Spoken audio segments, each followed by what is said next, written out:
Celebrating 30 years of phenomenal trend forecasting. Here's Gerald Celente with today's trends in the news. Hi, this is Gerald Celente. It's Wednesday, July 31st, 2019, and here are some of today's trends in the news. What do we got here? Well, if you go to the Financial Times, Trump rattles equity markets by lashing out at Beijing and the Fed. How many times are they going to keep repeating this stupid? That's all it is. That's not what's moving the market, because markets have hit new highs. And this guy's been in office now, what? Over 3 years. So the markets have been going up since before he got into office, because it's a Trump rally that we had forecast in November of 2016. Has nothing to do with Beijing battles and trade wars, but it does have to do with interest rates, because here we go. The Dow down today, some 333 points, down over 400, because today was the big day. The Fed came out. They're going to lower interest rates. Everybody believed 25 basis points, and they did it. And the markets over there in Asia, they were down, mixed over there in Europe. And here in the States, they're down. Gold's down big time, down $17. And you know why? Because Powell didn't give any hints of any future rate cuts. So, reducing rates, he said, is a way to brace against downside risks to support the economy and boost inflation. Quote, we're thinking of it essentially as a mid-cycle adjustment to policy, and we think it will serve all those goals, end quote, he said. So the markets took Powell's comments to be a little bit dovish, and so too did the gold market. Now, this is important. Everybody pay attention to this. The Dow's down 333 points. Trump rattles equity markets by lashing out at Beijing. That's nothing. And the Fed. He's fed up with the Fed. He got to boost the markets and boost the economy in preparation for the 2020 presidential reality show. So that's that. Rates already cut for mortgages. The average rate on a 30-year fixed-rate mortgage was 34.75 last week, down from 4.94 in November. And to tie into why Trump is fed up with the Fed, they need lower interest rates, because he's in the real estate business too. So he understands, because rates already cut for mortgages. That's right. The average rate of the 30-year fixed-rate mortgage was 3.75 last week, down from 4.94 in November. But you knew that was going to happen. I've been saying this since January, when most people didn't believe it, that mortgage rates would be under 4%. And guess what, folks? They're going lower, because mortgages account for 2/3 of the $13.67 trillion in U.S. household debt. And they need to lower them because the growth of U.S. home prices slowed again in May as the housing market continues to moderate because of weaker sales, because, as I went over in the last trends in the news, the youngsters don't have the dough to buy them, and the facts prove it. And moving on, federal borrowing soars as deficit fears fade. A lot of F's in there, huh? You're going to F us with all of this debt. But F you, what do we care? That's why gold prices, I believe, have hit near their bottom. 1,400 to me is the new bottom. So this is going to bring the debt issuance to $1.23 trillion in 2019.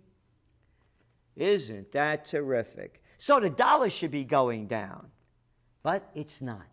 And you know why? Because all the countries around the world have problems. How about this one? Amid concerns over Brexit, the pound falls near historic lows. Brexit, stage right. Yeah. The pound is still above its lowest point since the Brexit vote. It's going to go lower because there's a global slowdown, and they're going to lower rates. And again, it's everywhere. Japan's central bank holds rates, but more fake dough, more quantitative easing, more bond buying. The Bank of Japan said they will respond aggressively to any economic weakness caused by events abroad. What events abroad? And by the way, I find that sexist, abroad. Why? Why can't we call it a man? Anyway, it's not problems abroad, they're problems at home. Growth is slowing down. They've dumped in trillions of yen, to boost up the markets. It's not working. The economy is slowing down. They're doing 80 trillion yen a year.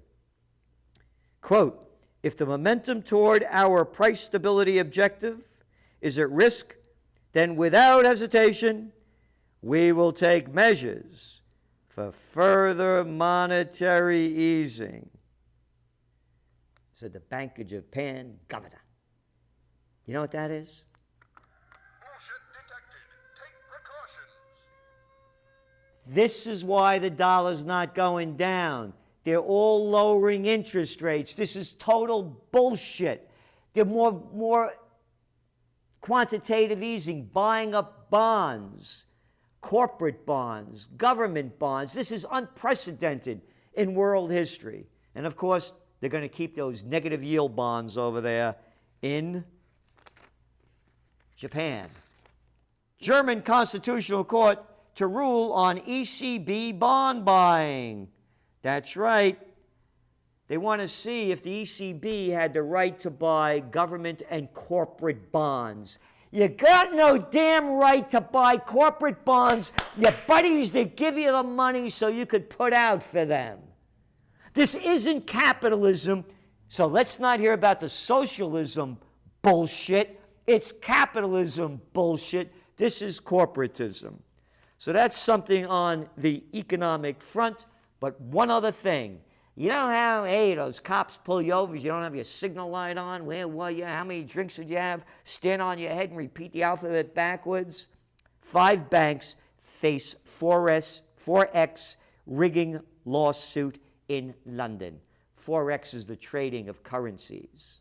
5 banks. And the claim alleges that Barclays, Citibank, Royal Bank of Scotland, JP Morgan, and UBS unlawfully manipulated the foreign exchange market prices between 2007 and 2013. And they've already been found guilty of felonies before, but not one head rolls. Nobody's. But boy, get caught, stealing stuff at 7-Eleven, 3 strikes, you're out. It's a rigged game, it's corporatism, it's one big club, and as George Carlin said, you're not in it. And the big club is the race, the 5G race, a huge win for U.S. investors. Again, the club. Every major internet provider in America is currently preparing to go live with 5G, that's the 5th generation networks, that will be rolling out in 30 major cities. By 2021 alone, there'll be an estimated 29 billion devices. $1.46 trillion market. And what's this stuff doing to us? Shoop! Zapping you away. Zip, zap, zoom. Jack, you're dead. And Jill, that's right. Pick up your Trends Journal. Read all these stories we did on 5G. 5G, F you. And what else do we have here?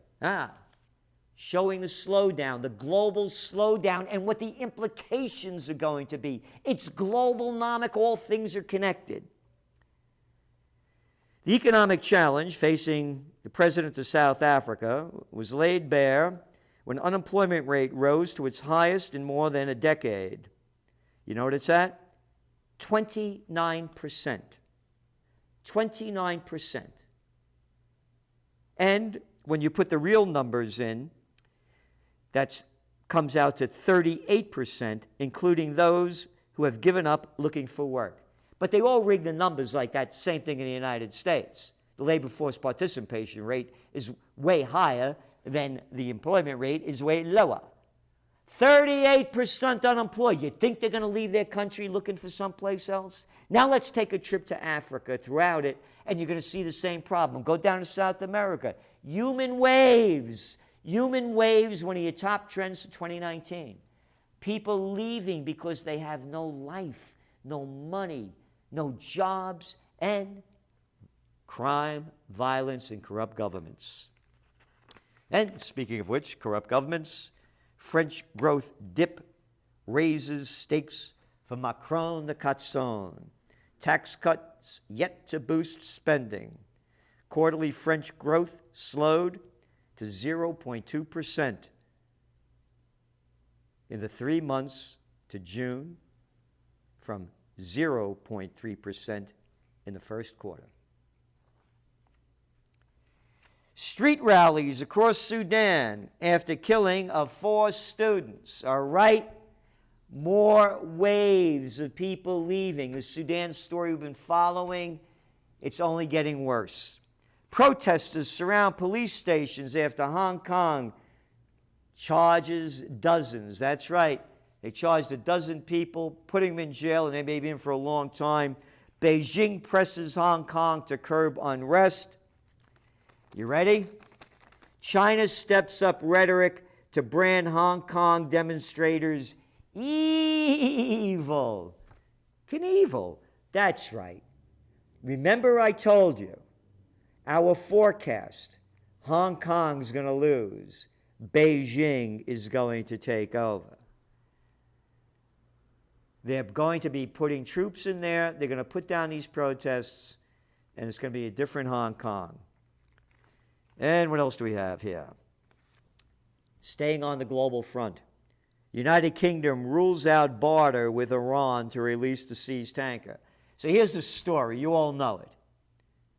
Several weeks ago, the British stole an Iranian oil tanker, and they, quote, suspected, and that's the term they use all the time, of having oil they were going to bring to Syria. And that's against EU regulations. We don't like that. It's sanctions. So we're going to steal the ship. So the Iranians said, hey, payback's the pitch. They stole the UK ship. And they said to the UK, okay, you give us back our ship, we'll give back your ship. And Mr. Robb, the UK Foreign Secretary, said on BBC, quote, it's absolutely lawfully entitled to detain the Grace 1 while the Stena Imperio has been detained unlawfully. The Stena Imperio is their ship. The other one was the Iranian ship. This is about international law and the rules of international order being upheld. You made up this bullshit. What international law? You little pieces of crap made up your own crap. You can take anybody's ship you want, but they can't screw with you. This thing is big. Keep watching it. Because if war breaks out with Iran and this thing escalates, kiss the equity markets goodbye, kiss the global economy goodbye, and welcome in the greatest depression. It's on your doorstep. And by the way, speaking of which, your trend alert. The cheap money ain't going to save the day. Great Depression on the way. Are you prepared? Read your trend alert. Stay on top of the news and ahead of the trends. U.S.-Pakistan move in tandem to end Afghan war. Yep, Washington is beginning to incentivize Pakistan. Yeah, pay them off to try to stop this stuff going on. Incentivize. But they got a ways to go. You know why? U.S. and Afghan forces killing more than the Taliban. That's right. Americans and international allies have killed more civilians so far this year than the Taliban have. Don't forget to keep voting for those big defense budgets. Be a part of the murder. That's right. Give them the weapons to kill innocent people, and you become an accomplice to the crime. Occupy peace. Put your money where your heart and your mind is. We have to stop this madness. It's going on for 18 years and stealing our money to do it. And what else do we have here? Brazil's toxic pesticides affecting people all over the world. The government has approved, you ready for this? 262 so far this year, loosening regulations that are pesticides that are considered, quote, extremely toxic. And around the world, they buy a lot of Brazilian products. Yeah, keep eating those poisons. They're great for you. There's no scientific studies that all these tens of thousands of pesticides have any effect on your health. Yeah, and I could prove it because I just get paid off by the company that told me to say that, and now I'm a chief regulator in a country near you. They're killing us. You worried about climate change? Your life is going to change. Jack, you're dead. Or Jill. Bayer legal risks mount as 5,000 more lawsuits claim pesticide links to cancer. Round them up, right? That Roundup pesticide, they rounded them up. Now you got 18,400 people suing Bayer who bought Monsanto a year ago. Boy, I wonder who the guys and girls were that decided that buy-up, huh? Not a smart move. The facts are there. People are dying, and they're making it worse by giving us more deathly pesticides and other chemicals to kill us. The word chemicals is perfect. Chemicals, got it? And then finally, landlords look to video game arenas to spur malls and hotels. Yeah, they want to get more people in there. Big story in the Wall Street Journal.